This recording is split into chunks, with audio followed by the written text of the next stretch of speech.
కర్నూలులో జరిగిన బస్సు ప్రమాద ఘటనపై వైసీపీ శవరాజకీయాలు చేస్తుందని ఏపీ శాప్ చైర్మన్ రవినాయుడు మండిపడ్డారు. బస్సు ప్రమాదంలో మరణించిన కుటుంబాలను రాష్ట్ర ప్రభుత్వం అన్ని విధాలుగా ఆదుకుంటుందన్నారు. బెల్ట్ షాప్లో తాగి శివశంకర్ ప్రమాదం చేశాడని వైసీపీ దుష్ప్రచారం చేస్తుందని ఆగ్రహం వ్యక్తం చేశారు.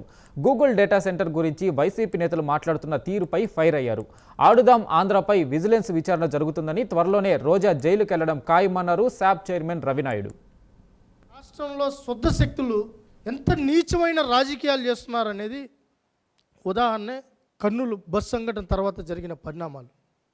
మరి ఆ రోత పత్రిక ఏదైతే ఉందో మానవత్వం కూడా మర్చిపోయి, మాకు మీడియా అంటే గౌరవం ఉంది, మీడియాని మేము మీడియాగానే చూస్తాం, అయితే దాంట్లో బాధ్యత విస్మరించినప్పుడు, బాధ్యతాయుతంగా ప్రవర్తించినప్పుడు మీరు ఎలా రాజకీయ నాయకుల్ని క్వశ్చన్ చేస్తారో మేము కూడా ఆ పత్రికను మేము క్వశ్చన్ చేస్తున్నాం. మీరు బెల్ట్ షాపుల్లో తాగి ఆ శివశంకర్ అనే వ్యక్తి ఈ యాక్షన్ చేశారని చెప్పారు. ఏంటది?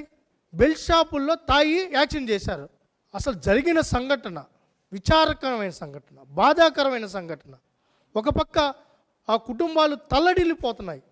సిగ్గు లజ్జ ఉందా ఇలాంటి రాతలు రాయడానికి, ఇలాంటి దుష్ప్రచారాలు చేయడానికి? మేము కొత్తగా మేము అనింది కాదు, మీరు అనిన మాటలే. మీరు అనింది, మేము అనింది తప్పైతే మీరు అనింది కూడా తప్పే. ఒక మాజీ ముఖ్యమంత్రి ఏ వ్యాఖ్యలు చేశారో నేను అదే వ్యాఖ్యలు చేస్తున్నా. మీకు సిగ్గు లజ్జ ఉందా? గతంలో మీ హయాంలో బార్లు ఎన్ని వరకు పనిచేశాయి? తెల్లారుజామున బార్లో తీసి పెట్టుకోలేదా? పర్సంటేజ్లు తీసుకోలేదా?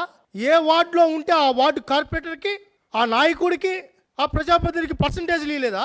2 గంటలుగా దొరకలేదా?